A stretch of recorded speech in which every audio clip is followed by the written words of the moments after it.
আসসালামু আলাইকুম। আমরা বিভক্ত হতে হতে আসলে এমন পর্যায়ে চলে গেছি যে আমরা আমাদের ভাইদের পাশে দাঁড়াচ্ছি না। এই বিপদের সময় আমরা ঝগড়া করতেছি, আমরা শিয়া নাকি সুন্নি নাকি অন্য কিছু। আমরা সুন্নি, আমরা শিয়াদের হেল্প করব না। হ্যাঁ, শিয়ারা তো আমাদের অন্তর্ভুক্ত না। একটা কথা মাথায় রাখবেন, আমাদের নবী রাসূলুল্লাহ সাল্লাল্লাহু আলাইহি সাল্লাম শিয়া ছিল না, সুন্নি ছিল না, সে একটা জিনিস ছিল মুসলিম।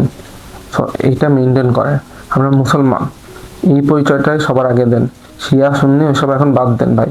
আমাদের শত্রুরা আমাদের থেকে অনেক বেশি পাওয়ারে চলে গেছে, অনেক বেশি পাওয়ারফুল হয়ে গেছে। তাদের সাথে আমাদের ফাইট করতে হলে আমাদের একতা বজায় রাখতে হবে। আমাদের এই শিয়া সুন্নি বাদ দিয়ে মুসলমান হয়ে লড়তে হবে।